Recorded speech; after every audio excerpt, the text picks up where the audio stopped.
Okay, so just to summarize quickly, we were doing NumPy in the last class, where we saw different ways of uh, dealing with multi-dimensional arrays or n-dimensional arrays, as NumPy calls it. And we saw that the main reason for doing that is NumPy is the base package that will help us to do a lot of data science things. Predominantly, NumPy, according to what I see it, would be used majorly in implementing machine learning algorithms. Okay.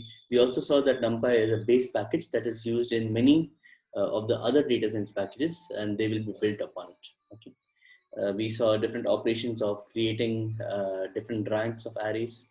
We saw basic arithmetic features that can be done with arrays. So we saw things like addition, subtraction, multiplication, division, which would become very complex when dealing with base Python lists, become much easier and intuitive and fast and space efficient when we use a package like NumPy.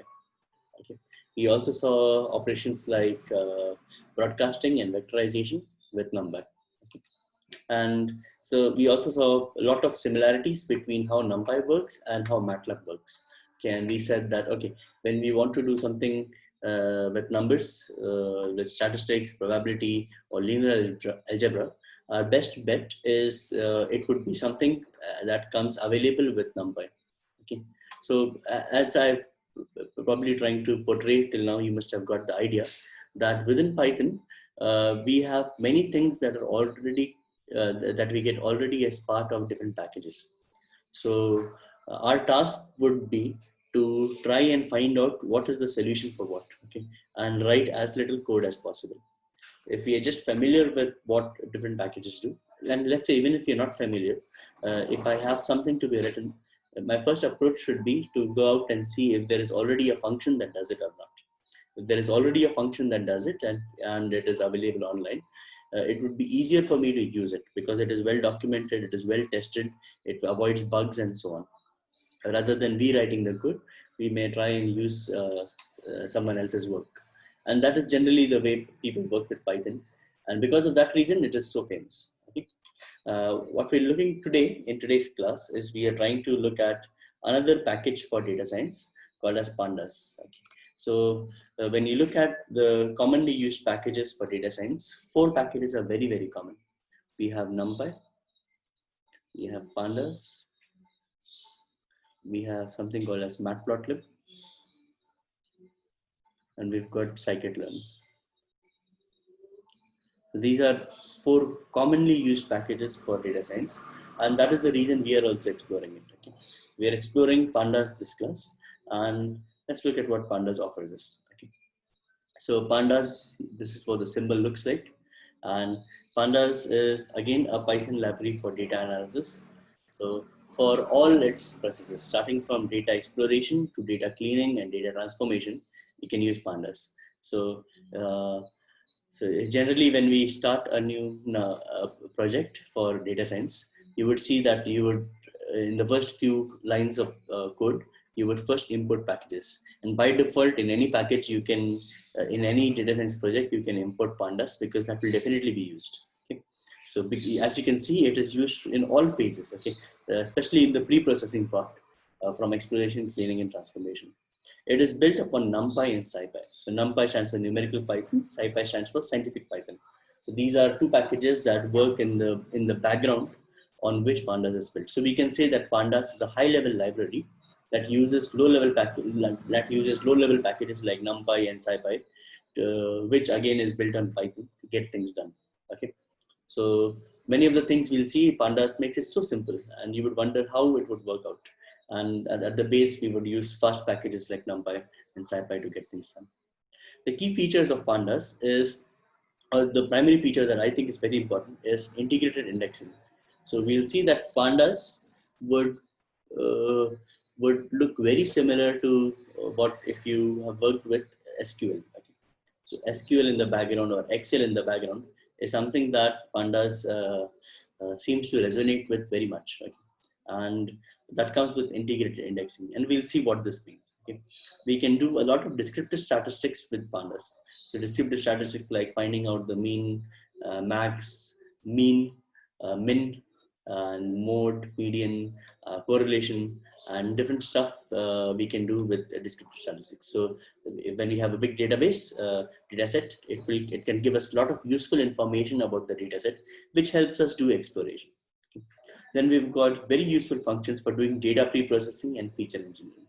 So data pre-processing is a step that helps us to clean our data to make it suitable or less noisy or handle missing data before we can feed our data to the machine learning algorithm. It also helps us do feature engineering, which is to combine different. So feature engineering is a step of using, trying to integrate domain knowledge into the data. So from your raw data, can we handcraft certain features that may be useful for us when we are training machine learning models? And all those things can be done with pandas. So let's look at basic data structures that are used in pandas and how it works out. So here in this case, if you look at two basic data structures are there in pandas. We call the series and we call something called as data frames. Here I'm showing you an example of series. Okay. So here consider this pandas series. Uh, as soon as you see this, you can note a few things. If you have worked with Excel, you could say that this is the name of the column.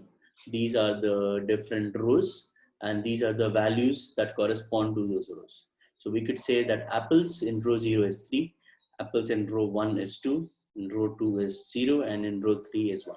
Okay. Similar to how we would read uh, Excel rows and columns or matrix rows and columns, we would read series. Okay. So when you look at these series, within pandas, you can create this series using something called as the pd.series function. Okay, another thing for pandas, the shortcut that we use while importing is pd. And this is a very common shortcut that most people use. You can use something else, but pd is something that most programmers, Python programmers or data scientists choose to use. So for putting pandas into your into your notebook, we would write something like this. We'll say import pandas as PD. Okay. So then from that point onwards, PD will be our shortcut using which we can use all pandas functions. Okay. So here I'm calling from the pandas function, from the pandas module or from the pandas package, I'm calling a function called a series, which takes three inputs: values, index, and names. Okay. So index and name are optional features available. Values is what is a positional input, so it is not optional, it is what we need. To make this code, I would write something like this. I would write pd.series value. So I will put values 3, 2, 0, 1. Index is if I need to name the different indexes. If I want different values here, then I need to put index value. But in this case, if I want them in a sequence, I want them in an order starting from 0, I need not put any sequence. I need not put any index, and this would still give me 0, 1, 2, 3. Name, I could put name. I could say name is equal to apples. Okay. And when I write something with that, this would translate into making this pandas series. Okay.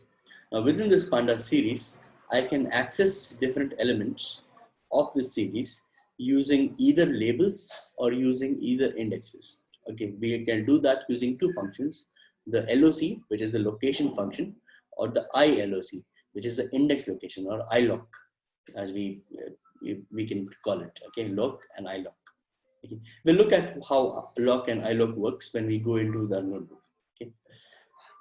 So let me then introduce you what a data frame looks like. Okay, so if I take multiple series and I add them together, that gives me a data frame. Okay, and as you can see, series are one-dimensional. That is, there is only one dimension to them. Data frames are multi-dimensional.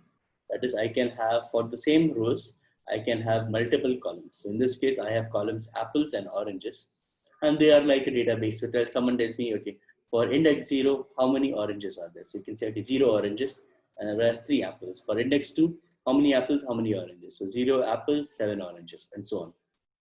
It's like a table which stores information. Okay. Yeah, let me shift to my laptop screen and we can look some examples of series and data frames and get familiar with that terminology. Okay.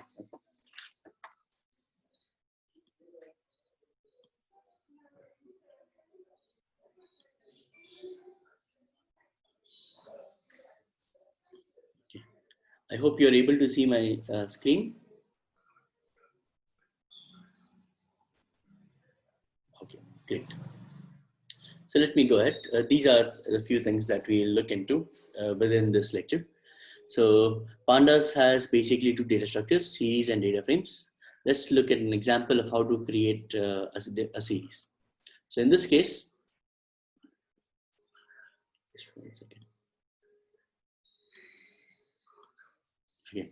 In this case, I am importing pandas as PD, and in the variable SER standing for series, I'm creating a series PD.series. Notice that this series has a capital S. I think in my example, I had not focused on that, within pandas, when you're creating series object, you need to have a capital S. The solution is easily solved. Like, let's say you don't have to remember the exact names. If you write something like PD dot and you press tab, you should see a list of items. Okay, when you write capital SE, and then that's it.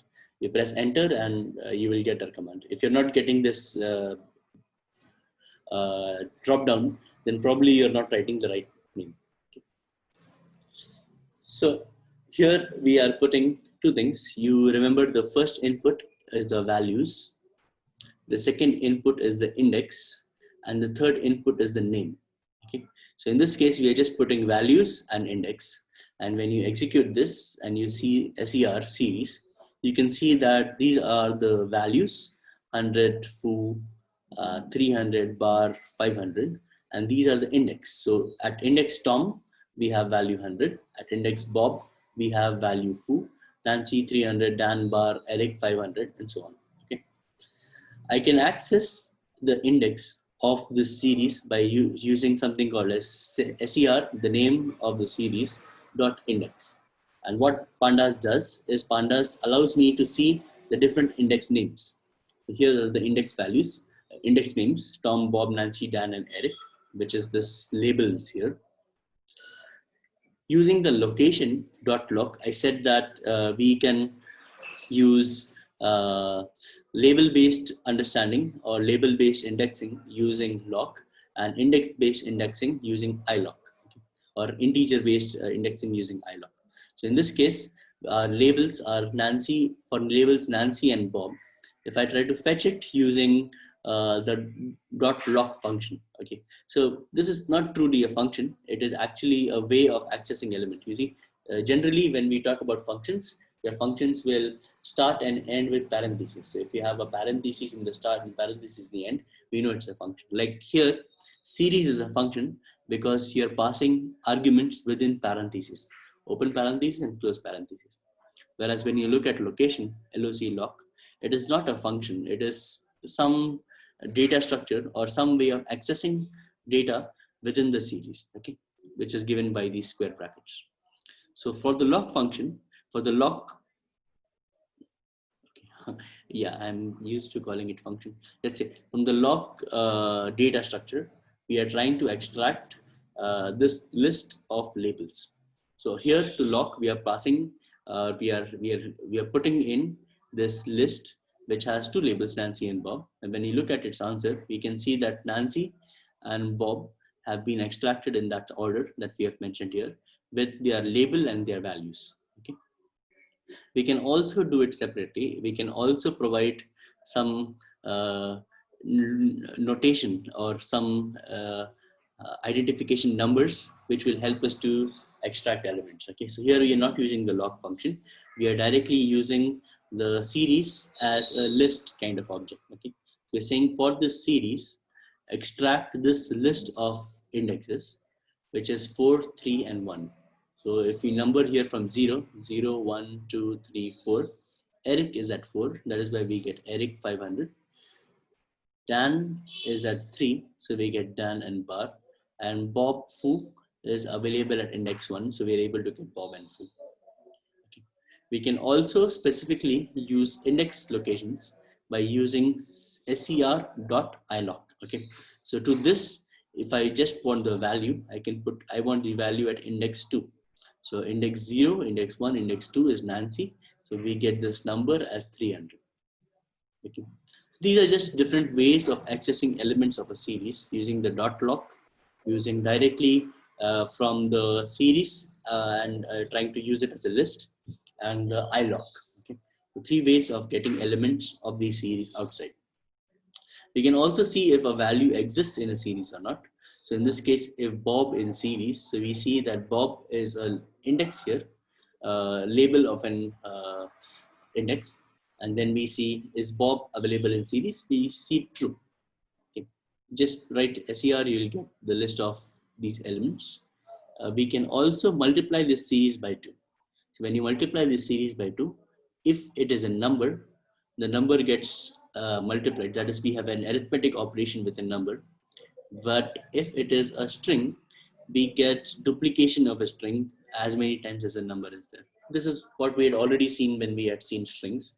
But here we can see it more in action when we are applying it to a series, which is made up of different data types. It is made up of numbers and strings. So 100 becomes 200, foo becomes foo foo, 300 becomes 600, bar becomes bar bar, and 500 becomes 1000. Okay, so we're just multiplying by 2. Along with multiplying by 2, we can also raise it to powers. So here we are specifically choosing Nancy and Eric.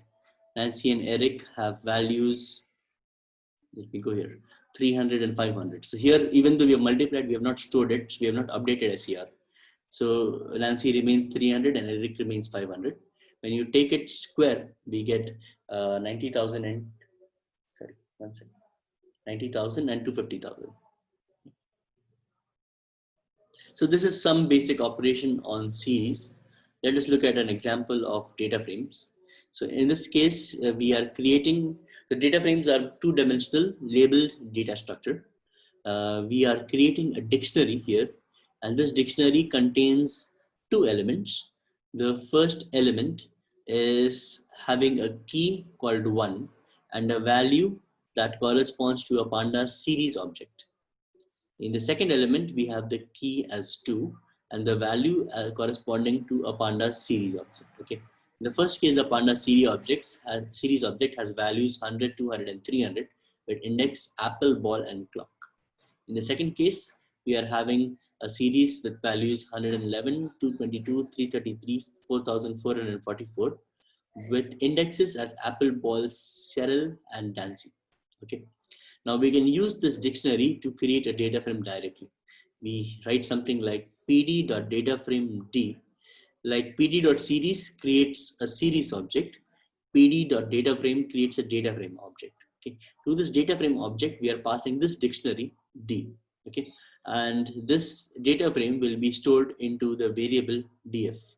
And df, small d and small f are very common names that people use for their different data science projects. Okay, so if they're creating a data frame, if you don't know of a very specific name, people will generally default to using df. This again is a very common practice to use df as a variable name for saving a data frame. Okay. When we print this data frame, we can see that pandas has nicely ordered this information of the 2 series into one data frame, and it has populated the values nicely. Okay, so let us look how it is populated. In the first case, when we created this first element having a key of 1, pandas has translated this key of 1 into column 1, into a column name called as 1. Okay. And for key of 2, it has translated that into column of name 2.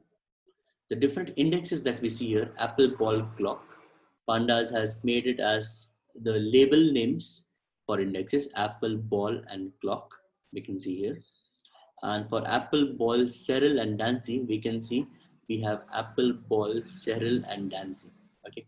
So in the first case, for column 1, where Cheryl and Dancy did not exist, pandas has made it here, and it has populated with with NaN. NaN stands for not a number. Or NaN can also represent something called as missing values. So when this first series has a missing values for the labels Cyril and Nancy, Pandas populates it with NaNs representing that there are missing values. And everywhere else for apple, ball, and clock, it populates with these values here. Okay. If you look at column 2, we see that we have information for apple, ball, Cyril, and Dancy, which is what Pandas populates here. It populates for apple, ball, Cyril, and Dancy. And when it has no information for clock, it fills it with a missing value representation called as NaN, not a number. Okay. And everywhere else, it just fills normally. So this is how we could make a data frame using a dictionary object from Python. Okay. Let me go ahead. With this data frame, we can do multiple things. If I want to see what is the index, we do df.index and you can see the list of index values here. So apple, ball, Cyril, clock, Dancy. One more thing you could notice here is Pandas has by default, it has taken this index and has put them in a sorted order. So starting with, we have elements starting with A, then with B, and C, there are two options, clock and Cyril, and CE comes earlier in the dictionary than CL, and that is why we have Cyril coming at higher priority than clock and then Dancy. Okay, so Pandas has arranged automatically this in an alphabetical order. Okay. So when you see df.index, we can see we have access to all these index. If we do df.columns, we can have the names of the columns. So here the name, there are two columns, 1 and 2. We have access to both these objects. If we were to create data frame, so in this case, we are creating data frame without any further instructions. But let's say in the second case, in cell 15, and we are creating a data frame using D, we are passing certain criteria. Okay, we are passing certain filtering to the data frame. We are saying that we need index only Dancy, ball, and apple. Even though the dictionary D has more indexes. It has apple, ball, clock, Cyril, Dancy. We only need Dancy, ball, and apple. So when we now create a data frame, what Pandas does is it creates Dancy, ball, and apple as the labels that we have provided, and it takes the order that we have given. Okay, so we have started with D, then B and A, and this is what Pandas puts it in the same order. Okay, so when we don't put an index specifically, Pandas creates it an alphabetical order. When we provide something, when we instruct Pandas to create something, it just puts it in that order. Okay? And we see that even though the dictionary had further more information, that information is not part of this data frame. Okay? And the data frame is only chosen to have these three labels. Along with these labels, we can also define which columns the data frame is supposed to have. So in this case, we are additionally saying that for index Dancy, ball, and apple, we need the columns 2 and 5. Now 2 is available as a key in the dictionary. So Pandas it's easy for Pandas to put this 4444 to 22 and 111. But when 5 is not there, okay, in the original dictionary D, we don't have a column name 5. So what Pandas does is it creates a new column 5 and it populates all these indexes with NaN, saying that these are missing values. Okay. Further, we saw how to create a Pandas data frame using a dictionary. In this second case, we are looking at an example to create a data frame from a list of Python dictionaries. Okay. So in this case, we are creating a dictionary. We are creating a list called data. You know that this is a list because you see an open square bracket and a closed square bracket. And between this list, we are passing two elements. The first element is a dictionary. The second element is also a dictionary. In the first case, we have a dictionary element with two keys, Alex and Joe, and values 1 and 2. Second case, we have three keys, Emma with 5, Dora with 10, and Alice with 20. When we choose to create a data frame using this data, just by taking pd.dataframe and passing data as an input here, we can see what Pandas is doing. Okay, it takes the first element here and uses that to populate row 0. It takes the second element and uses that to populate row 1. In the first case, for row 0, it has taken all these different key values, and these key values it has populated as column names. So we have Alex, Joe from this place, and we've got Emma, Dora, and Alice from the second case. Okay. So wherever it has value, so in the first element, it has values for Alex and Joe, so it populates that. When it does not have values for Emma, Dora, and Alice, it populates that with missing values. Similarly, in the second case, we can see we don't have Alex and Joe, so we have NaNs for there. And for the remaining 3, we have values, so it populates there. So a key thing to note is wherever we have a dictionary, and the key here becomes the column name. We saw that with this example as well as with the earlier example. Okay, when we have a key of 1, that becomes a column name. Okay. Yep. So we can also name these row values. So in this case, since we have just put this as a list here, the first element goes in row 0, second element goes in row 1, and so on. As many elements we keep on adding, they will go in the successive rows. But if I want to name these rows, I can, along with passing data to the data frame function, I can also provide index, and to this index I can specify how is this index to be created. So in this case, we are saying this index is to be created using a list, and the elements of the list are orange and red. So with that, we see that row 0 becomes orange, whereas row 1 becomes red. Okay. We can also choose what columns we want. In this case, if we choose that we want Joe, Dora, and Alice, we can see that Alex is not there and Emma is not there. We have Joe, Dora, and Alice as the different column names that we can create our data frame from. Okay. I hope this is clear. Do you have any questions?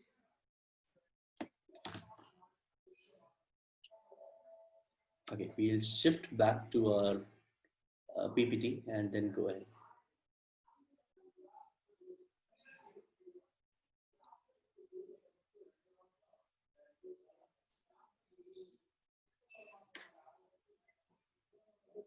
Okay. Then there are basic. Okay, okay. Then there are basic data frame operations that we can do with our data frames in Pandas. We can create new columns, and so once we have a data frame, a data frame is again a mutable object. It's not necessary that we have all the information while creating the data frame. We can first create the data frame and then add new columns to it.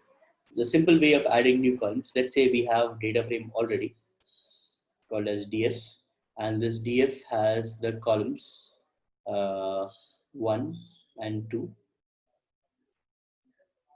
If I need to create a column 3, I can simply write df 3 and I can put what values I want here. Okay, so these values can come from a list or they can come from an operation that is using 1 or 2. If I want to just copy what is there in 1 and then put that in 3, I can write df 1 is equal to df3, and by simply doing this act of writing the new column name equal to something, I'm able to create new columns. Okay. We can do several Boolean operations. That is, if I want to select some values from the different features, I can use filters for that. So let's say that 1 and 2 are something like this. I have 1, 2 in data frame with rows 1, 2, 3, 4.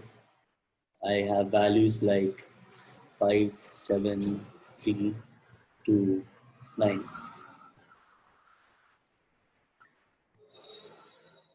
And for 2, I have values like 2, 7, 4, 1, 10.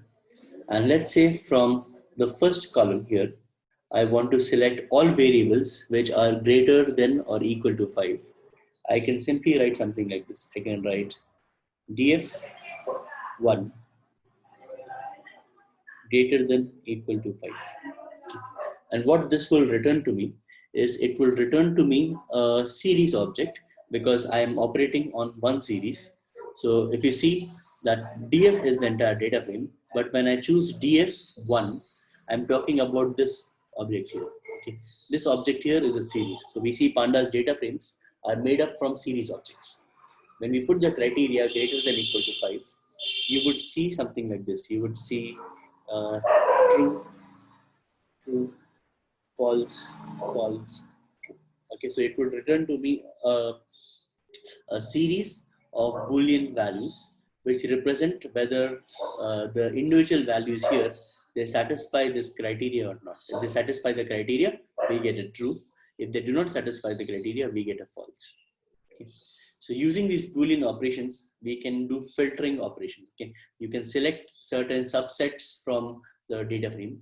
And these are very useful when we are dealing with actual examples where we can remove certain objects and we can analyze them separately rather than doing it in the whole data frame. Okay. Then there are ways to remove columns. So we have two primary ways of removing columns. We have the pop method and we have the uh, drop method as well. I think we have the delete method also. Then we can insert columns using the insert method. So these are some basic operations that we can do with data frame. Let's look at it in our notebook to see how much sense it makes.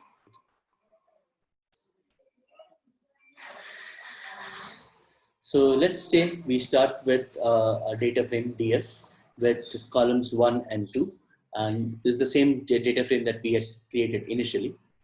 And if I want to filter out, or if I want to just see one of the columns, I can choose that column using df1. So instead of a data frame, now I have a series object. You can quickly verify that. Oh, you can quickly verify that this is a series object by creating a new cell and saying what is the type of df1. So we see that this is a series object, and what is the type of df. So type of df, we can see that it's a data frame object. Okay. So for this series object, we can do some things. Okay. So if I want to create a new column, uh, we can do that simply by saying df3. Okay. So here 3 did not exist as an earlier column. By just naming it this way, we are creating a new column with name as 3. And we say, how do I create this new column? Or what will be the values within this column? We say the values within this column, let's say, is the multiplication of 1 and 2. So if I take all the elements in df1 and all the elements in df2 and I multiply them together, that is how I wish to populate elements in df3. Okay. So here 100 times 111 gives me this number. When 200 times 222 gives me this number. So an NaN, which is not a number multiplied by anything, in either of these operations gives me an NaN. So we populate that with not numbers.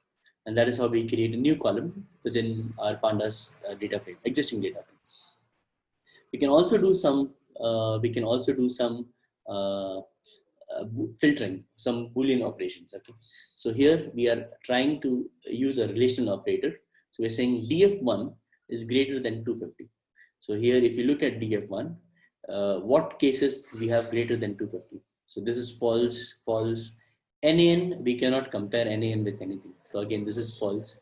This is true. 300 is greater than 250, and NaN is again false. Okay. And what we do is not only we create this cells, maybe I can show you an example. If I copy this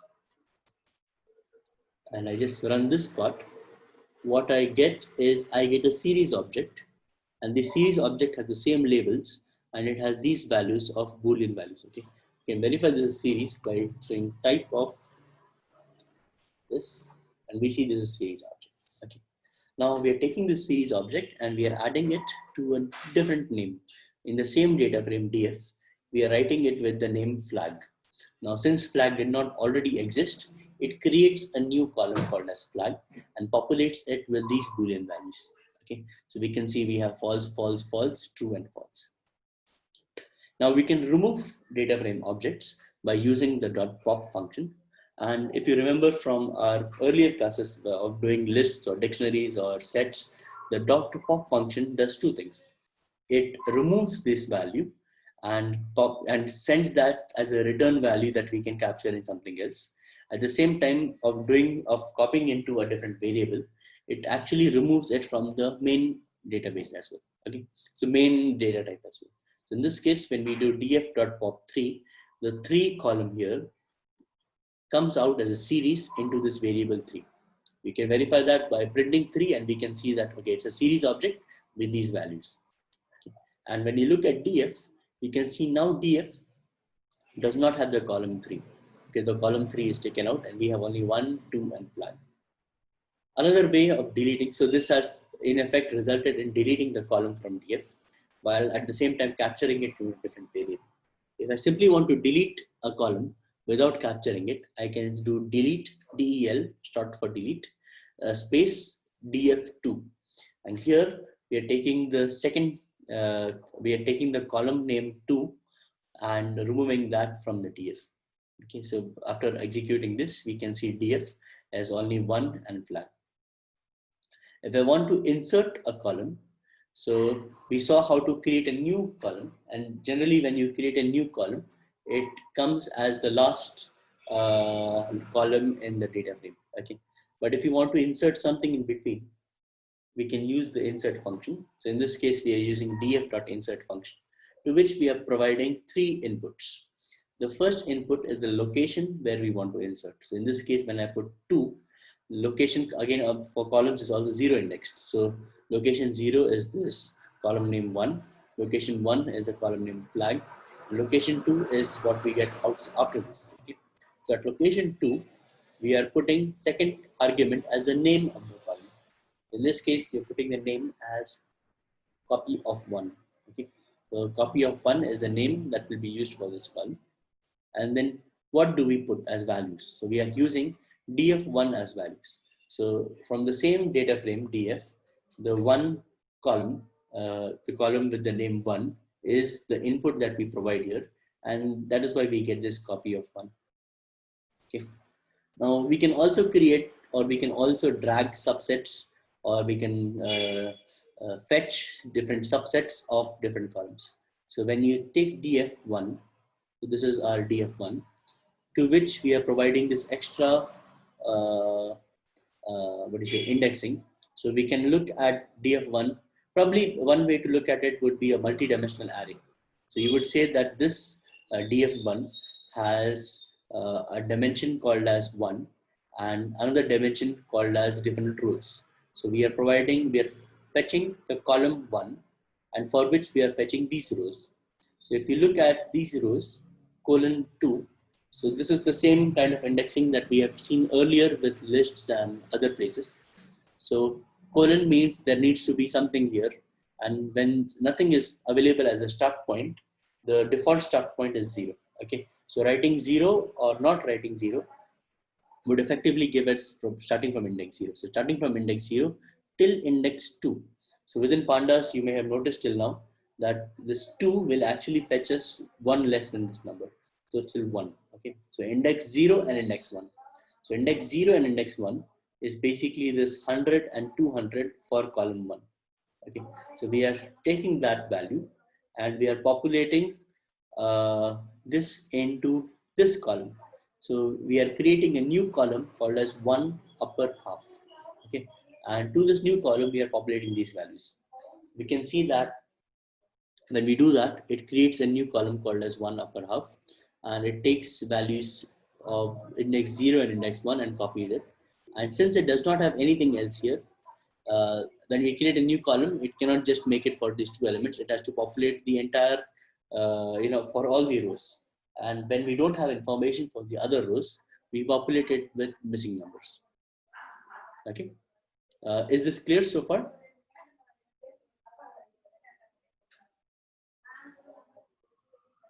Okay, great. Okay, so let us go to the third part then. I will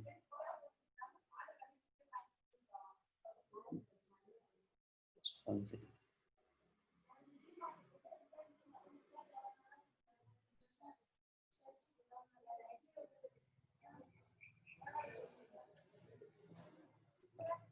I will move to our uh, notes, the PPT.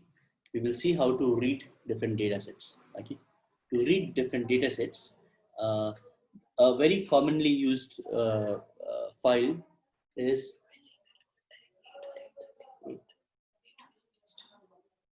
815 or something. Okay. So we start with a very commonly used data file, database extension called as CSV. Okay, and CSV stands for comma separated values. Okay, so maybe you may have seen or worked with CSVs earlier. I'll very quickly summarize what this means. Okay, so if I look at an Excel based data table, like example CSV. Here I have different columns, email, first name, last name, company, snippet one, and different values. Index for this column, row 0, row 3, row 2, row 3, and row 4, which will be for us row 0, 1, and 2. And these are different values that we have here.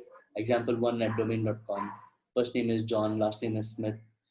Company is company 1, snippet 1 is snippet sentence 1. If I open this in Excel, this is the table is what I see. But if I open it in a notepad, the CSV extension, you can see here that the different values are separated using commas. Okay, hence it is called as comma separated values, the name of the file. Okay, and this is a very common way of exchanging data or storing data or using data. So this does not require a specific database like SQL or Oracle or things like that. We can simply store information using a text file and store that text file with the .csv ending. Okay, and the data within the text file should be separated as like this. Generally, the first line contains the headers, that it contains what is the names of the columns. Okay, the names of the columns are given with commas. What follows after that? So then here we have CRLF. CRLF stands for carrier return line feed. Basically, that we have a new line after this point.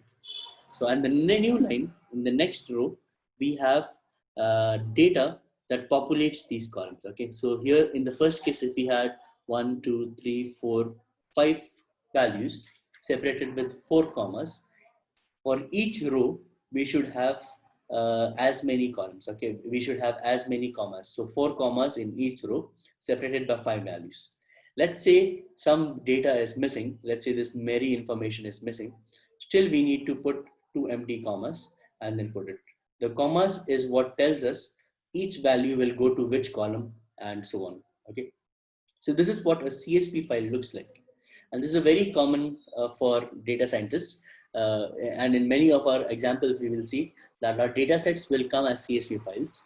And once they come as CSV files, we need to have something that can pull the CSV files into our Jupyter notebook so that we can access them and we can play with them in our notebook. Earlier in this class, we saw that we created data frame using the data frame uh, function within pandas. But in real life, we will hardly create data frames that way. Okay, we will never or unless for a very few specific cases. For the most part, we will never create data frames by writing the information. We will generally fetch the information using CSV files or other Excel files or other ways. Okay, in this case, we will see how can I read a CSV file into pandas. So if I have a CSV file like this, we call the function pd.readcsv. That is, we are calling the read CSV function. And to this read CSV function, the main argument that we require is the file path.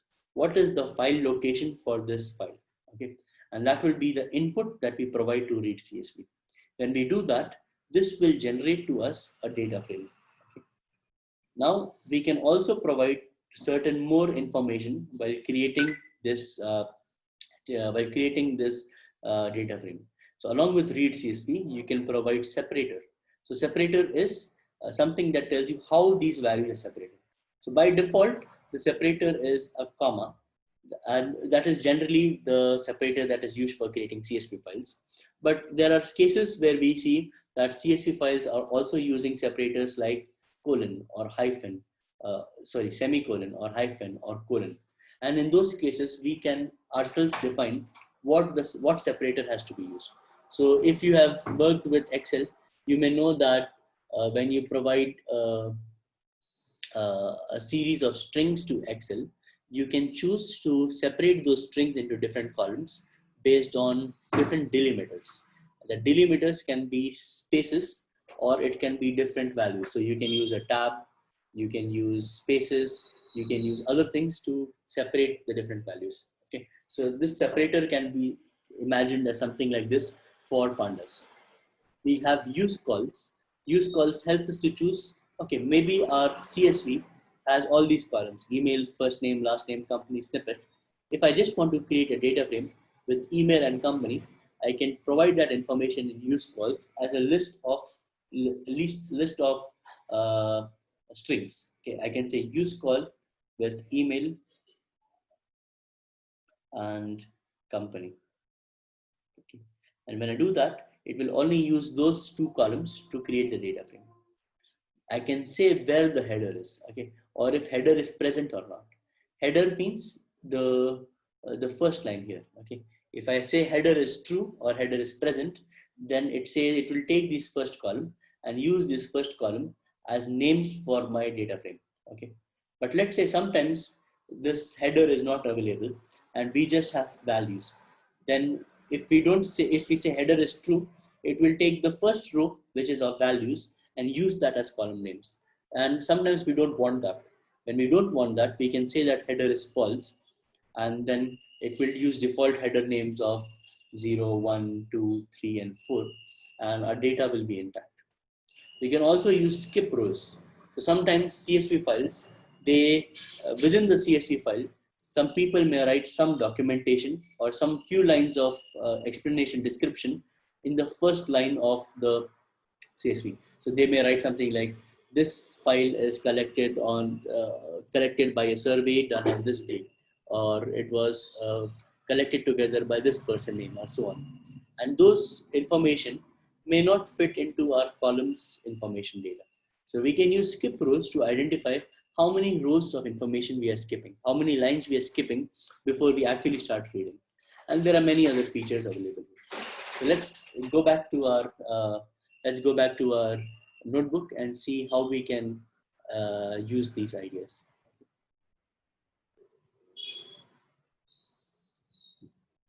Okay. So for this case, for playing around with data, I am using the database called as Movie Lens, and if you go to this location, you will be able to download this data. Okay. So this is roughly 250 MBs of data. Let me probably show a Finder file.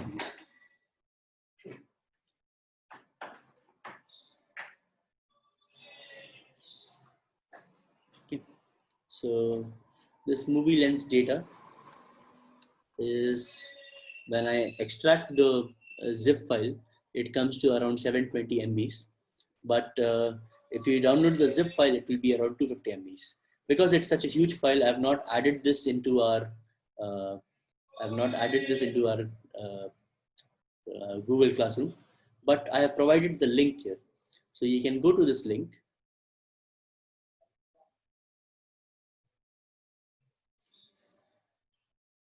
Okay, net is a bit slow at this point.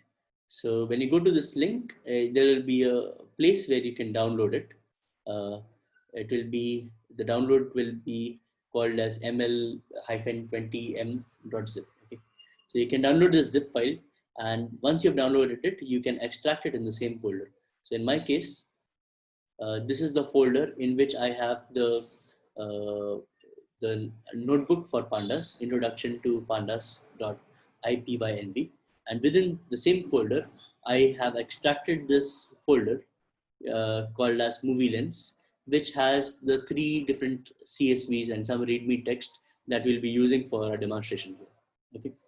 So if you have done it rightly, oh, this is still not open. Okay. So if you have done it rightly, then if I write this Unix command ls, okay, so if I write, so whenever I have to give the commands to my PC, not writing Python code, but writing shell code, I can use something called an exclamation. Okay, so I'm using, I think even without the exclamation, it will work out. If I write something like this, ls, okay, let me,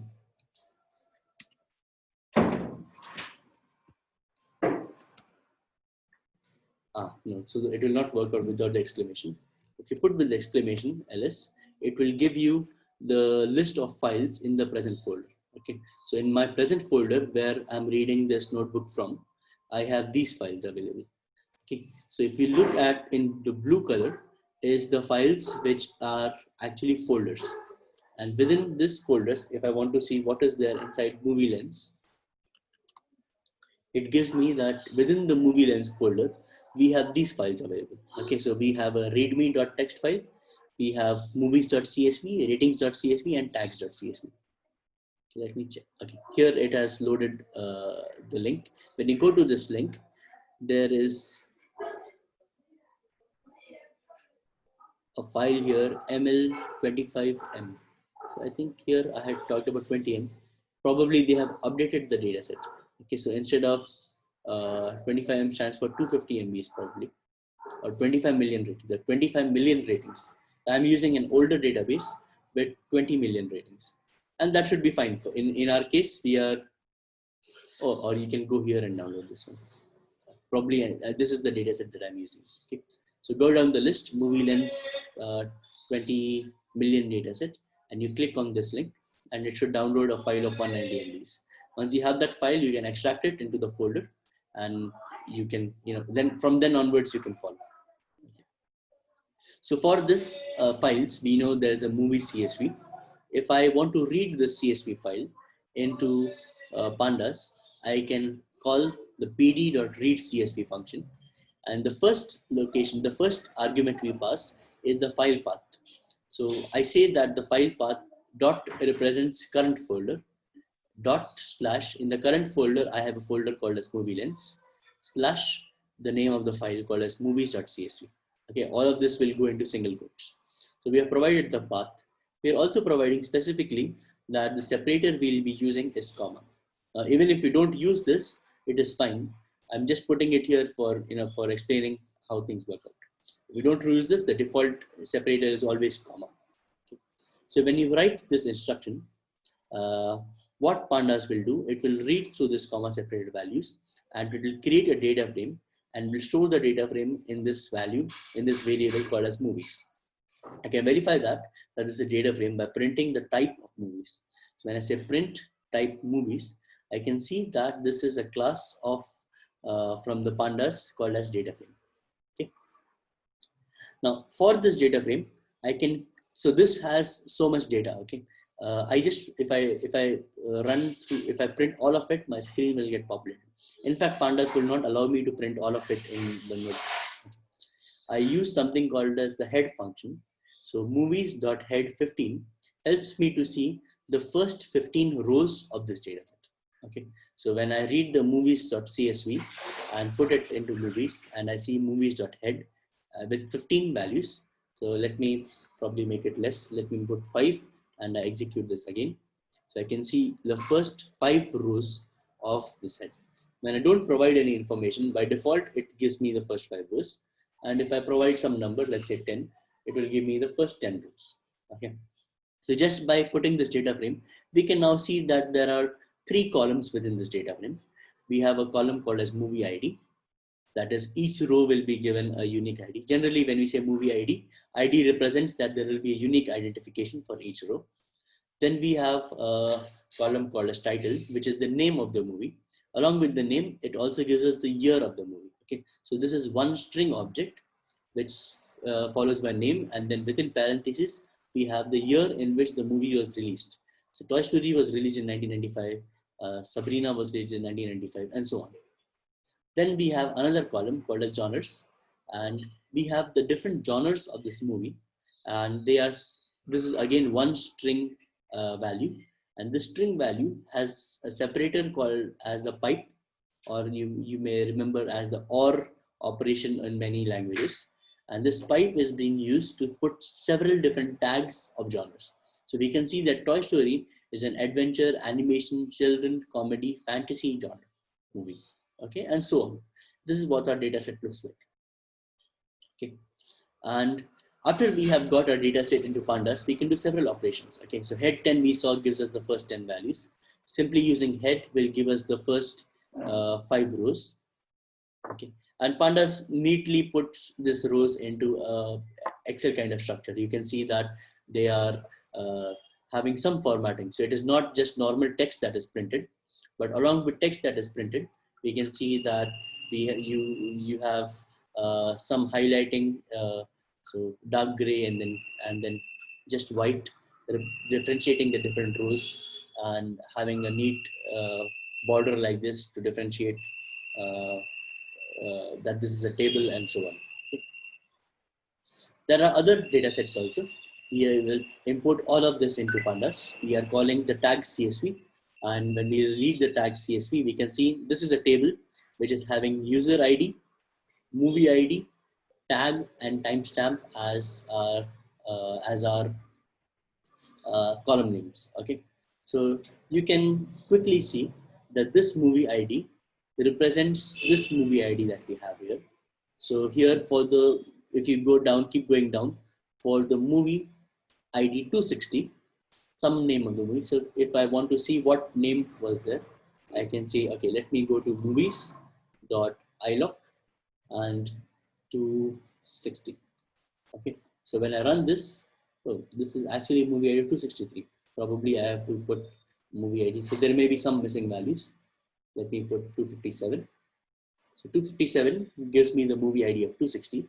I can see here that movie ID 260 represents the movie Star Wars Episode 4, A New Hope, which was released in 1977.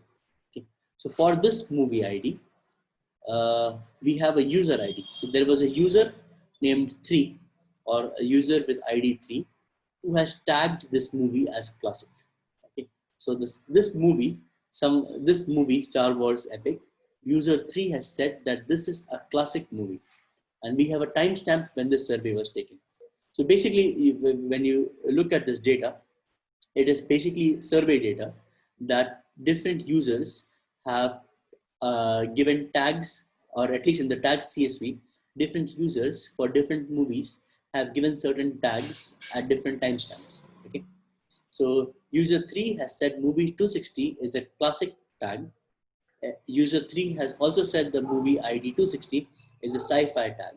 Okay, so they are giving tags as different genres. Okay, so user 3 has said 260 is a classic and sci-fi, and this is the timestamp when we collected this information. Okay, so probably this information was collected from a website. That is why we have all of this information. Okay.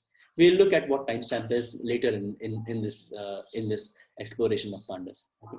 You can also see user 4 has said that the movie ID 1732 is dark comedy, and it is also having great dialogue. Okay.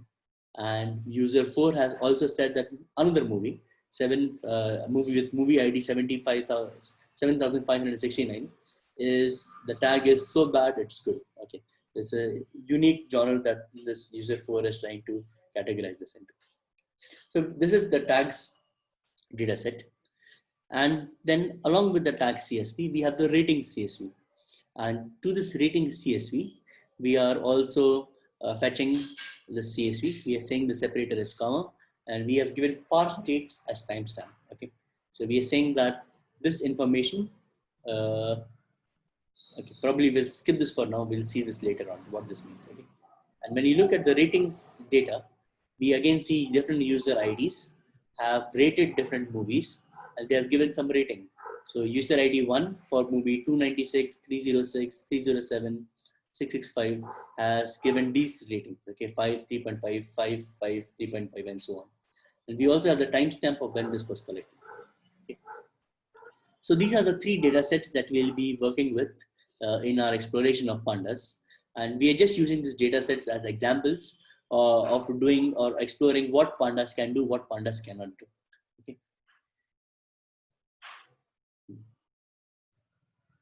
Okay, so maybe I can finish till this part and then probably end for today.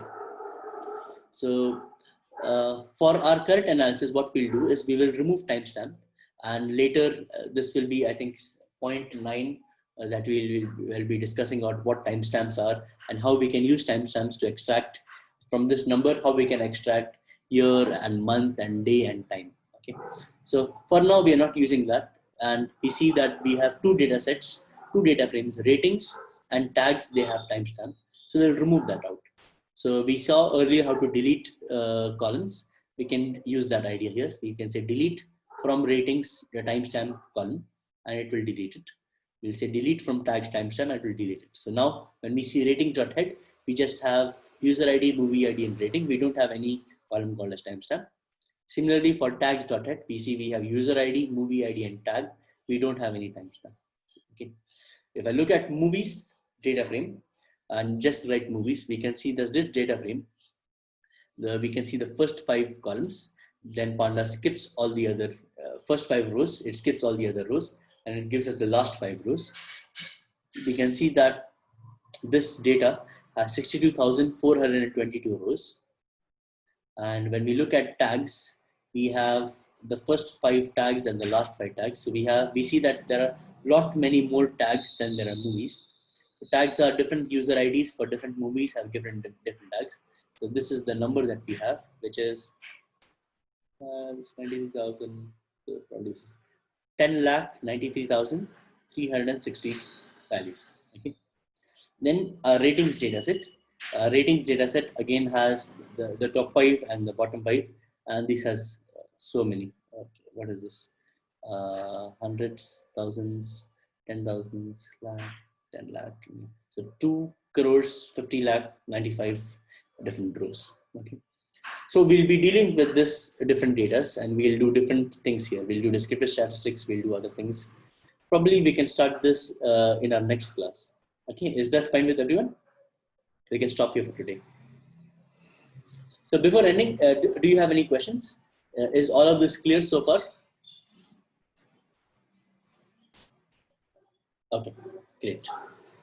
So Pandas is very, very useful, and maybe now till now what we've explored of Pandas, you may not have noticed the advantages. When we go deeper into doing analysis over this data, you can see that there's a lot more information that Pandas can give us in different ideas. Okay, so we can do, as I suggested in the PPT earlier, that the highlights are it helps us in the entire stage from data cleaning to pre-processing to transformation to feature engineering. Pandas will help us a lot, and knowing Pandas is very, very beneficial as a data scientist. So we'll be exploring a lot of within Pandas, and we'll see how much we can know more. Okay. So with that, we can stop this class, and we will continue. So from the next week, we'll continue with our base timings. That is, we'll have our class on Monday, Wednesday, and Friday, unless something changes in between, and then we'll inform that on WhatsApp or something else. Okay. Okay then.